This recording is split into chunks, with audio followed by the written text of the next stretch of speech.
Good evening বন্ধুরা, আজ ৮ September সোমবার। আজকের সন্ধ্যার বরাক তথা সমগ্র আসামের গুরুত্বপূর্ণ খবরগুলি হলো, হাতে আর মাত্র এক সপ্তাহ, আগামী ১৭ তারিখে রাজ্যের লাখ লাখ মহিলার অ্যাকাউন্টে আসবে অরুণোদয় প্রকল্পের টাকা। আগে যারা অরুণোদয় প্রকল্পের টাকা পেতেন, কিন্তু হঠাৎ তাদের অরুণোদয়ের টাকা বন্ধ হয়ে পড়েছে, এবার তারাও পাবেন অরুণোদয় প্রকল্পের টাকা। এই ঘোষণা করেছেন মুখ্যমন্ত্রী ডক্টর হিমন্ত বিশ্ব শর্মা। উল্লেখ্য, অরুণোদয়ের তালিকা থেকে কর্তন হওয়া লোকের নাম এবার অরুণোদয় প্রকল্পে আবার অন্তর্ভুক্ত করা হবে। যারা আগে অরুণোদয় প্রকল্পে টাকা পেতেন, এবার তারাও পাবেন। এই ঘোষণা করেছেন মুখ্যমন্ত্রী ডক্টর হিমন্ত বিশ্ব শর্মা। মুখ্যমন্ত্রী জানিয়েছেন, তালিকা থেকে নাম কর্তন হওয়া মহিলারাও এবার পাবেন অরুণোদয়ের টাকা। এবার হাতে হাতে তালিকা নিয়ে রাজ্যের প্রান্তে প্রান্তে চলছে জরিপ। কোনো ধরনের খবর না দিয়েই এবার হাজার হাজার বিঘা সরকারি জমিতে চলবে উচ্ছেদ অভিযান। মুখ্যমন্ত্রী হিমন্ত বিশ্ব শর্মার নির্দেশের পরেই শুরু হলো অ্যাকশন। এবার কোনো ধরনের খবর না দিয়েই হাজার হাজার বিঘা সরকারি জমিতে চালানো হবে উচ্ছেদ অভিযান। গড়ে গড়ে গিয়ে বন বিভাগের কর্মকর্তারা শুরু করেছেন জরিপ। উল্লেখ্য, মুখ্যমন্ত্রী ডক্টর হিমন্ত বিশ্ব শর্মা ঘোষণা করেছিলেন, এবার সারা রাজ্যের ১২৬টি সমষ্টিতে চালানো হবে উচ্ছেদ অভিযান। কোনো ধরনের আগাম নোটিশ না দিয়েই হঠাৎ চলবে বুলডোজার। মুখ্যমন্ত্রী হিমন্ত বিশ্ব শর্মার এই ঘোষণার পরেই এবার অ্যাকশন মুডে নেমে পড়লেন বন বিভাগের কর্মকর্তারা। বন বিভাগের কর্মকর্তারা হাতে হাতে তালিকা নিয়ে এবং রাজ্যের বিভিন্ন প্রান্তে প্রান্তে পৌঁছে শুরু করেছেন জরিপ।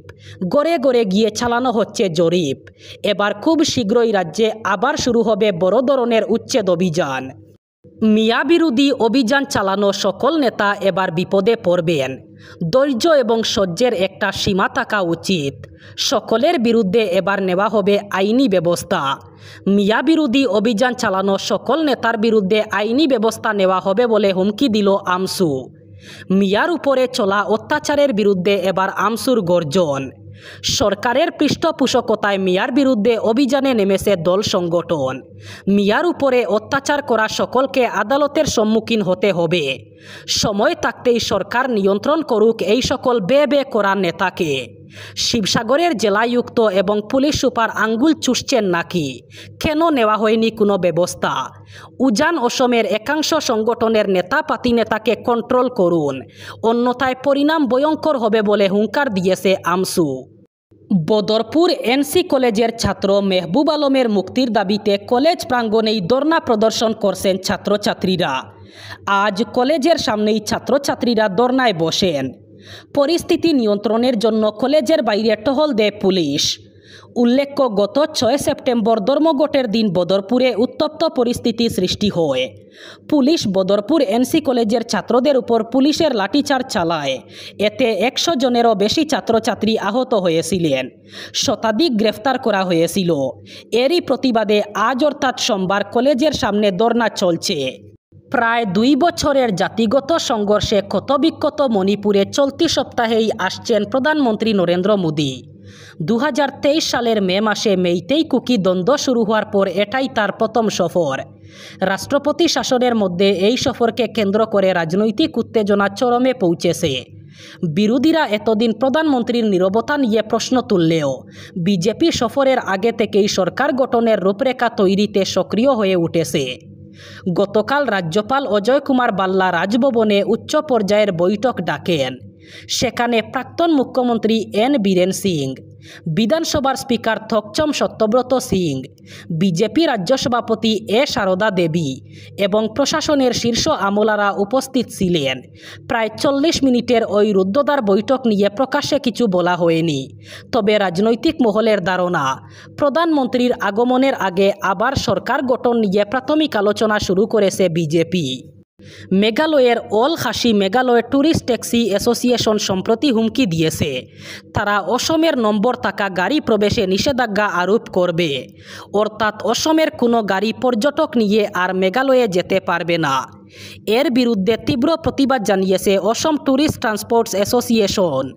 তারা জানিয়েছে এমনটা হলে তারাও মেঘালয়ের গাড়ি অসমে ঢুকতে দেবে না।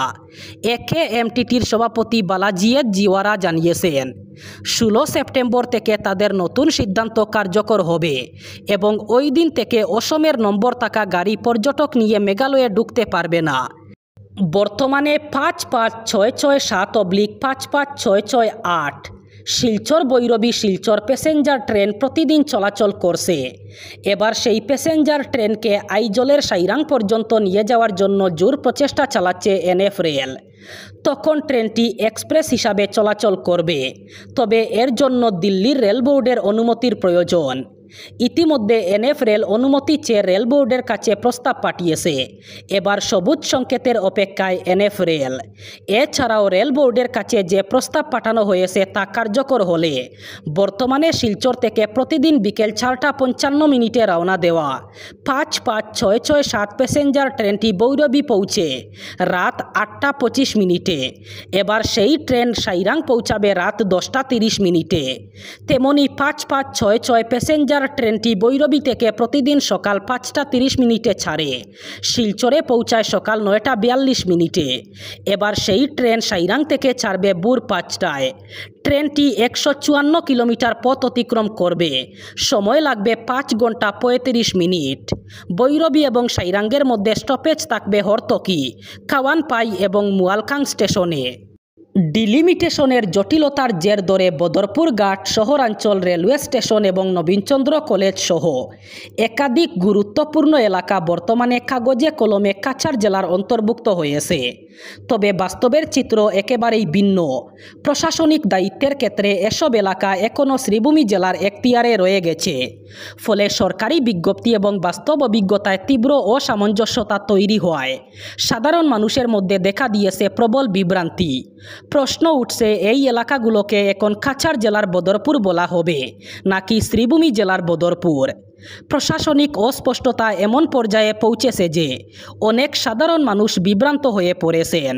শুধু বদরপুর নয়, রাজ্যের আরও বহু অঞ্চলে ডিলিমিটেশনের পর জেলা এবং বিধানসভা সীমানায় পরিবর্তন ঘটলেও প্রশাসনিক স্তরে তার প্রতিফলন ঘটেনি। সব কিছুই সীমাবদ্ধ রয়েছে কেবল নথিপত্রই। এই অস্পষ্টতার জেরেই শ্রীভূমি নাকি করিমগঞ্জ, এই নামকরণকে ঘিরে গত শনিবার বন্ধ আহ্বান করা হলে রেল শহর বদরপুর কার্যত উত্তপ্ত হয়ে ওঠে। উপরাষ্ট্রপতি নির্বাচন আগামীকাল মঙ্গলবার, এদিনই ভোট গণনা করা হবে। উপরাষ্ট্রপতি নির্বাচন ঘিরে বিজেপি নেতৃত্বাধীন এনডিএ এবং কংগ্রেস নেতৃত্বাধীন ইন্ডি জোটের মধ্যে তৎপরতা তুঙ্গে। সংখ্যার নিরিখে এনডিএ এগিয়ে রয়েছে, তবে ইন্ডি জোটও সহজে দান ছাড়তে চাইছে না। উভয় শিবিরের প্রস্তুতি তুঙ্গে। বিজেডি এবং বিআরএস সহ 18 জন সাংসদ এখনও অবস্থান স্পষ্ট করেননি তারা কাকে ভোট দেবেন। অনিশ্চিত অংশকে ছেড়ে দিয়ে বাকি সব সাংসদ যদি পার্টি অনুসারে ভোট দান করেন তাহলে এনডিএ প্রার্থী সিপি রাধাকৃষ্ণন এবং ইন্ডি জোটের প্রার্থী বি সুদর্শন রেড্ডির ভোটের ব্যবধান দাঁড়াবে 439 এবং 424। বিজেডির 7 জন, বিআরএসের 4 জন এবং অকালি দল জেডপিএম এবং বিওটিটিপির 1 জন করে 3 জন এবং 3 জন নির্দল সাংসদ এখনও নিজের অবস্থান স্পষ্ট করেননি। বর্তমানে মোট ভোটারের সংখ্যা 781। 7টি সাংসদ পদ শূন্য রয়েছে। এবার শেষ খবর। ভয়ঙ্কর পরিস্থিতি পুনে জেলায়। গণেশ বিসর্জন করতে গিয়ে চাকন এলাকায় পৃথক ঘটনায় বেসে গিয়েছেন 4 জন। বামা নদী, শেল পিম্পলগাঁও এবং বীরওয়ারি মিলিয়ে একাধিক দুর্ঘটনা ঘটে। 2 জনের মৃতদেহ উদ্ধার হলেও বাকিদের খোঁজ চলছে।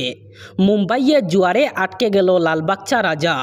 হাজার হাজার ভক্ত চৌপাটিতে দাঁড়িয়ে নিরঞ্জনের জন্য অপেক্ষা করেন। প্রশাসন জানিয়েছে আবহাওয়া স্বাভাবিক হলে নির্ধারিত নিয়মে মূর্তির নিরঞ্জন সম্পন্ন করা হবে। নান্দেড, নাসিক এবং জলগাঁওয়ে আরও দুর্ঘটনা ঘটে। নান্দেডের নিরঞ্জনের সময় নদীতে ভেসে যান 3 জন। এই ঘটনায় এখনও নিখোঁজ 2 জন। নাসিকের সিন্নরে ভেসে যান 4 জন, তার মধ্যে 1 জনের দেহ উদ্ধার করা সম্ভব হয়েছে। এদিকে জলগাঁও জেলায় এখনও নিখোঁজ 3 জন। আবার থানে ও অমরাবতীতেও একই দুর্ঘটনা ঘটেছে। থানে জেলায় নিরঞ্জনের সময় ভেসে যান 3 জন, তার মধ্যে 1 জনের দেহ উদ্ধার করা হয়েছে। অমরাবতীতেও আরও এক ব্যক্তি তলিয়ে গেছেন বলে আশঙ্কা করা হচ্ছে। এই ছিল আজকের সন্ধ্যার গুরুত্বপূর্ণ খবরগুলি। ভিডিওটি অবশ্যই লাইক করবেন এবং চ্যানেলটি সাবস্ক্রাইব করবেন।